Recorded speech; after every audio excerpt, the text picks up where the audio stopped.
بسم اللہ الرحمن الرحیم۔ محترم ناظرین کرام، السلام علیکم ورحمۃ اللہ وبرکاتہ۔ الحمدللہ عز وجل، ہم علم صرف کی بنیادی کتاب اساس الصرف پڑھ رہے ہیں۔ ہم نے پڑھا تھا کہ انسان جو بولتا ہے اسے لفظ کہتے ہیں۔ انسان جو بھی بولتا ہے اسے لفظ کہتے ہیں۔ پھر اکیلے با معنی لفظ کو، لفظ اکیلا ہو اور با معنی ہو، اس کا کوئی معنی ہو تو اسے کلمہ کہتے ہیں۔ اکیلے با معنی لفظ کو کلمہ کہتے ہیں۔ کلمے کی پھر 3 قسمیں ہیں: اسم، فعل، حرف۔ ہر ایک کی تعریف پڑھ چکے ہیں۔ فعل ایسے کلمے کو کہتے ہیں جس کے لفظ سے اس کا معنی سمجھ میں آ جائے، کسی دوسرے لفظ کے ملانے کی ضرورت نہ ہو اور اس میں زمانہ بھی پایا جائے۔ ٹھیک ہے، ایسا کلمہ جس کے لفظ سے ہی اس کا معنی سمجھ میں آ جائے اور اس میں زمانہ بھی پایا جائے تو اسے فعل کہتے ہیں۔ اور زمانے کے اعتبار سے فعل کی 3 قسمیں ہیں۔ زمانے کے اعتبار سے کہ فعل کون سے زمانے پر دلالت کر رہا ہے، تو اس اعتبار سے فعل کی 3 قسمیں ہیں۔ نمبر 1 فعل ماضی، نمبر 2 فعل مضارع، نمبر 3 فعل امر۔ فعل ماضی کسے کہتے ہیں؟ ایسا فعل جس سے گزرے ہوئے زمانے میں کسی کام کا ہونا یا کرنا سمجھا جائے۔ جس فعل سے گزشتہ زمانے میں، پاسٹ میں کسی کام کا ہونا یا کرنا سمجھا جائے اسے فعل ماضی کہتے ہیں۔ فعل ماضی کی 2 قسمیں سمجھ لیجئے: فعل معروف، فعل مجہول۔ معروف مجہول تقریباً ہر فعل کی قسمیں ہیں، تو فعل ماضی کی بھی قسمیں ہیں معروف مجہول۔ فعل معروف اسے کہیں گے جس کا فاعل معلوم ہو، اور فعل مجہول اسے کہیں گے جس کا فاعل معلوم نہ ہو، کرنے والا معلوم نہ ہو، اسے فعل مجہول کہیں گے۔ ٹھیک ہے، اب فعل معروف کیسے بناتے ہیں؟ اس سے پہلے ہم پڑھ چکے ہیں کہ فعل معروف بنانے کے لیے ثلاثی مجرد سے سب سے پہلے کریں گے کیا کہ ثلاثی مجرد کے مصدر کو لیں گے۔ ثلاثی مجرد کے مصدر کے فا اور لام کلمے کو پہلے تو یہ پہچاننا ہوگا کہ فا کلمہ کون سا ہے، عین کلمہ کون سا ہے، لام کلمہ کون سا ہے۔ اسے پہچاننے کے بعد فا کلمہ اور لام کلمہ دونوں کو فتحہ دیں گے، اور عین کلمے پر الگ الگ حرکت آ سکتی ہے، باب کے حساب سے حرکت آئے گی، کبھی فتحہ، کبھی کسرہ اور کبھی جو ہے ضمہ۔ ٹھیک ہے، تو الحاصل یہ کہ اسے پتہ چلا کہ جو فعل ماضی معروف ہوگا وہ 3 وزن پر آئے گا، کیونکہ اس کے عین کلمے میں تینوں حرکت آ سکتی ہے، کبھی فتحہ آئے گا، کبھی کسرہ آئے گا، کبھی ضمہ آئے گا۔ تو اس طرح جو ہے فا اور لام کلمہ ایک ہی طرح رہیں گے۔ ٹھیک ہے، ان میں چینجنگ نہیں ہوگی، لیکن عین کلمہ بدلتا رہے گا، کبھی فتحہ آئے گا، کبھی کسرہ آئے گا، کبھی ضمہ آئے گا۔ تو 3 اوزان بن جاتے ہیں، ایک وزن ہے فعلا، اور ایک ہے فعیلا، ایک ہے فعولا۔ اس طرح جو ہے یہ 3 اوزان پر فعل معروف آتا ہے۔ ٹھیک ہے، ماضی معروف آتا ہے۔ تو فعلا کی گردان ہم پڑھ چکے تھے۔ آج ہم انشاءاللہ عز و جل دوسری یعنی بکسر العین کی گردان پڑھیں گے۔ دیکھیے 7واں سبق، یہ سورہ میں جو بطور تمہید بیان کیا گیا تاکہ جو پیچھے کی باتیں ہیں وہ ذہن میں مستحضر ہو جائیں، اس لیے بیان کیا گیا۔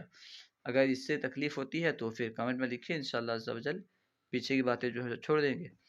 7واں سبق، فعل ماضی معروف بکسر العین کی گردان۔ ٹھیک ہے، ماضی معروف کے 3 اوزان ہیں، جو بفتح العین، عین کلمہ کے فتحہ کے ساتھ جو گردان تھی اسے ہم پڑھ چکے ہیں۔ آج جو گردان پڑھیں گے یہ عین کلمے کی کسرہ کے ساتھ ہے۔ ٹھیک ہے، فعل ماضی معروف بکسر العین کی گردان، یعنی عین کلمے کے کسرے کے ساتھ جو ماضی معروف ہے اس کی گردان۔ گردان دیکھیے، گردان ہے، ترجمہ ہے، اور پھر جو ہے صیغہ بیان کیا گیا ہے کہ کون سا صیغہ ہے۔ ٹھیک ہے، اس سے پہلے بیان کیا گیا تھا کہ صیغے کی علامت اب اسے اچھی طرح پہچان لیں گے تو پھر بہتر رہے گا۔ خیر، سمیعہ دیکھیے، سمیعہ میں میم عین کلمہ ہے۔ ٹھیک ہے، فعیلا، سمیعہ، فعیلا، تو میم جو ہے یہ عین کلمے کی جگہ آ رہا ہے تو میم عین کلمہ ہے، اور دیکھیے میم پر کسرہ ہے۔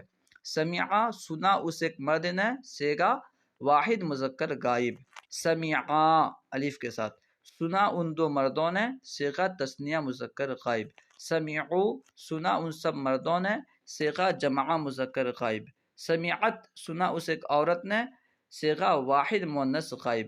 سمعتا سنا ان دو عورتوں نے، صیغہ تثنیہ مؤنث غائب.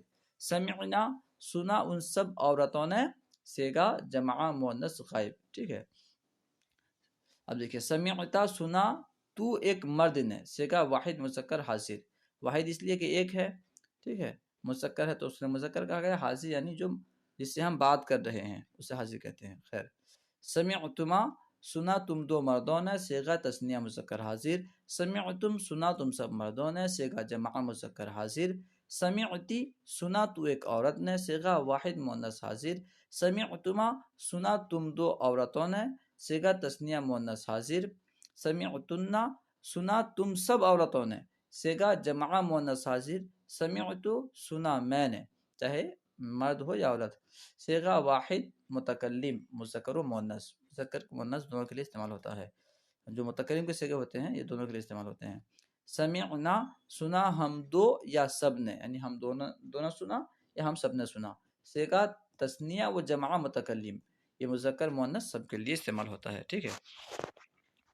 یہ تو گردان کی. اب آئیے تمرین. سوال نمبر 1، درجہ ذیل مصادر سے فعل ماضی معروف بکسر العین کی گردان لکھیں اور یاد کریں. یہاں پہ وہی مصادر دیے گئے ہیں جو سمیعہ سے آتے ہیں. باقی سمیعہ سے جو مصدر آتے ہیں، جو مصادر یوز ہوتے ہیں، انہیں یہاں دیا گیا ہے تاکہ اوپر جب گردان پڑے اسی کے وزن پر آپ کو گردان لکھنا ہے. لکھنے کے بعد یاد کرنا ہے. ہو سکے تو معنی بھی لکھنا ہے، معنی بھی یاد کرنا ہے، ترجمہ بھی یاد کرنا ہے، صیغہ بھی یاد کرنا ہے. یہاں ہم بتانا ہو تو بتا تو دیں گے ہم، لیکن اس میں جو ہے اگر آپ اسے لکھیں گے تو اگر ہم بتا بھی دیا جائے تب بھی آپ ویڈیو دیکھ کر کے تمرین حل نہ کریں. میرا مشورہ یہ ہے کہ جب بھی تمرین بنائیں تو ویڈیو دیکھ کر کے تمرین حل نہ کریں، بلکہ تمرین بنانے کے بعد چیک کرنے کے لیے ویڈیو کو دیکھ سکتے ہیں. ہاں وہ حضرات جو مدارس وغیرہ میں نہیں پڑھتے، اگر وہ اسے پہلی مرتبہ دیکھنا چاہتے ہیں تمرین تو پھر اس کو بھی دیکھ سکتے ہیں.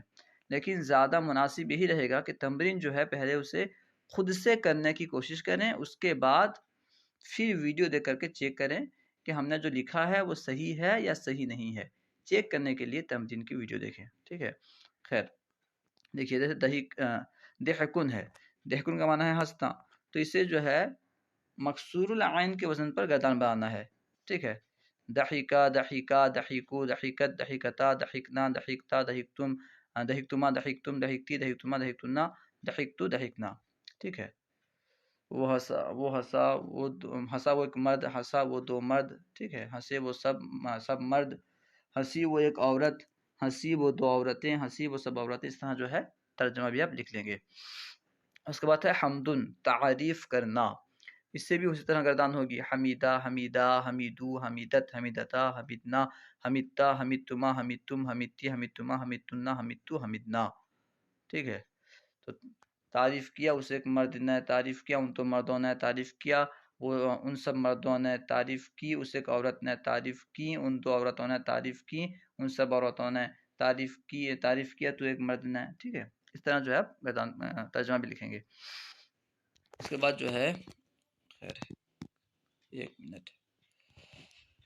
اب دیکھیے علم کا معنی جاننا. اس سے ویسے گردان بنے گی. علما علما علما علمو علمت علمتا علمنا علمتا علمتما علمتم علمتی علمتما علمتو علمنا. ٹھیک ہے. اس طرح حسبان گمان کرنا. اس سے بھی گردان بنے گی. حسیبہ حسیبہ حسیبو حسیبت حسیبتا حسیبنا حسیبتا حسیبتما حسیبتم حسیبتی حسیبتما حسیبتنا حسیبتو حسیبنا. تو ترجمہ سب کا ترجمہ، گردان اور صیغہ کون سا ہے. جیسے دحیکا صیغہ واحد مذکر حاضر، دحیکا صیغہ تثنیہ مذکر، دحیکا صیغہ واحد مذکر غائب، دحیکا صیغہ تثنیہ مذکر غائب، دحیکو صیغہ جمع مذکر غائب. اس طرح صیغہ بھی لکھنا ہے. ٹھیک ہے. لکھ کر کے پھر یاد کرنا ہے.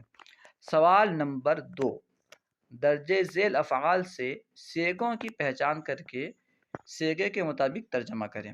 پہلے تو یہ کرنا ہے کہ کون سا صیغہ ہے یہ بتانا ہے، پھر ترجمہ کرنا ہے. ٹھیک ہے.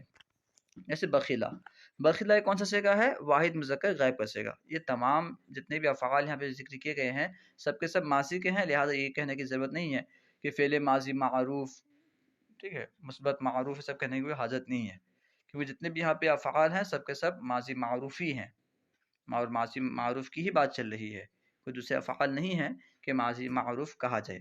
خیر، تو بخیلہ جو ہے کہیں گے بخیلہ صیغہ واحد مذکر غائب، بس ٹھیک ہے، بخیلہ صیغہ واحد مذکر غائب، اس کا ترجمہ ہوگا اس ایک مرد نے بخل کی، بخل کی اس ایک مرد نے، بخیلہ بخل کی، کنجوسی کی اس ایک مرد نے۔ رکیبہ، رکیبہ یہ صیغہ تثنیہ مذکر غائب، آخر میں الف ہے تو الف جو ہے یہ تثنیہ مذکر غائب کی علامت ہے۔ تو رکیبہ سوار ہوئے وہ دو مرد، سوار ہوئے وہ دو مرد، ٹھیک ہے۔ حسیرت، حسیرت کا معنی ہے تنگ دل ہونا، دوسرے معنی بھی اس کے استعمال ہوتے ہیں، لیکن باب سمیعہ سے جو استعمال ہوتا ہے تنگ دل ہونا، بخیل ہونا۔ حسیرت اولاً تو یہ صیغہ ہے واحد مؤنث غائب، جو آخر میں تا ہے یہ واحد مؤنث غائب کی علامت ہے۔ تو حسیرت یہ واحد مؤنث غائب کا صیغہ ہے، ترجمہ ہوگا وہ ایک عورت تنگ دل ہوئی، وہ ایک عورت تنگ دل ہوئی یا بخیل ہوئی۔ اس کے بعد دیکھیے بریقہ، بریقہ جو ہے یہ تثنیہ مؤنث غائب، تثنیہ مؤنث غائب کا صیغہ ہے، آخر میں تا اور الف ہے، ٹھیک ہے۔ تو یہ تثنیہ مؤنث غائب کا صیغہ ہے، اس کا معنی ہے وہ دو چمکی، یہاں عورتیں نہ لگائیں تبھی چلے گا اگر یہاں مراد عورت، کیونکہ یہاں اصل میں یہ مؤنث کا صیغہ ہے، تو جہاں مؤنث کا صیغہ ہے وہاں پہ یہ ضروری نہیں ہے کہ ہم عورتیں بولیں، کیونکہ عربی میں صرف جو عورتیں ہوتی ہیں انہی کے لیے مؤنث کے صیغے استعمال ہوتے ہیں، ایسا نہیں ہے، ان کے علاوہ جو ایسے الفاظ جو مؤنث ہوتے ہیں، ایسے الفاظ جو مؤنث ہوتے ہیں ان کے لیے مؤنث کے صیغے استعمال ہوتے ہیں، ٹھیک ہے۔ تو یہاں چمکنے سے کوئی دوسری چیزیں مراد ہو سکتی ہیں۔ تو بریقہ وہ دو چمکی، بریقہ وہ دو چمکی، صیغہ تثنیہ مؤنث غائب۔ عجیبو، عجیبو صیغہ ہے جمع مذکر غائب کا، جمع مذکر غائب، آخر میں واو اور الف اس کی علامت ہے، ٹھیک ہے۔ تو عجیبو یہ جمع مذکر غائب کی علامت ہے، غائب ہے صیغہ، ترجمہ ہوگا وہ ان سب نے تعجب کیا، عجیبو ان سب نے تعجب کیا۔ اس کے بعد ہے طبیعتم، طبیعتم جمع مذکر حاضر کا صیغہ ہے، آخر میں تامیم ہے، ٹھیک ہے۔ تو طبیعتم جمع مذکر حاضر کا صیغہ ہے، اس کا معنی ہے تم سب نے پیروی کی، تم سب نے اتباع پیروی کی، تم سب نے اتباع کیا، ٹھیک ہے۔ تو یہ طبیعتم باب سمیعہ سے اتباع پیروی کرنے کے معنی میں استعمال ہوتا ہے۔ مددتو یہ صیغہ واحد متکلم ہے، مددتو میں ایک مرد بیمار ہوا یا میں ایک عورت بیمار ہوئی، مددتو میں بیمار ہوا۔ ہے غضبتن صیغہ ہے جمع مؤنث حاضر، جمع مؤنث حاضر یعنی تم سب عورتیں ناراض ہوئیں، غضبتن تم سب ناراض ہوئیں، تم سب عورتیں ناراض ہوئیں۔ ظفرنا، ظفرنا وہ سب کامیاب ہوئیں، یعنی یہ صیغہ جو ہے جمع مؤنث غائب کا صیغہ ہے، ظفرنا جمع مؤنث غائب کا صیغہ ہے۔ تو یہاں پہ یہ جو مشق دیا گیا ہے اس کا مقصد جو یہ سمجھ میں آتا ہے کہ جو طلباء کے ذہن میں یہ الفاظ جو بھی یہاں پہ آ جائیں، طلباء پہچان لیں کہ یہ جو ہے مکسور العین استعمال ہوتے ہیں، ان کے عین کلمے میں کسرہ آتا ہے، ٹھیک ہے۔ تو کیونکہ جب آگے آپ پڑھیں جائیں گے تو اکثر جو ہے ثلاثی مجدد کے مصادر کو پہچاننے میں، افعال کو پہچاننے میں پریشانی ہو سکتی ہے، اس کے علاوہ تو پریشانی نہیں ہوگی۔ تو آپ یہاں غور کر لیں کہ یہ جتنے بھی یہاں پہ افعال استعمال ہوئے ہیں یہ سب باب سمیعہ سے استعمال ہوئے ہیں، ان کے عین کلمے میں کسرہ آتا ہے، ٹھیک ہے، اور اسی وجہ سے ہی یہاں دیا گیا ہے تاکہ آپ انہیں ذہن میں محفوظ کر لیں کہ یہ باب سمیعہ سے استعمال ہوتے ہیں۔ امید ہے کہ آپ کو پوری بات سمجھ میں آ گئی ہوگی، معذرت چاہتا ہوں ویڈیو لمبی ہو گئی، انشاءاللہ عز و جل جو باتیں بتائی گئی ہیں اگر آپ اس میں عمل کریں گے تو فائدہ رہے گا۔ السلام علیکم ورحمۃ اللہ وبرکاتہ۔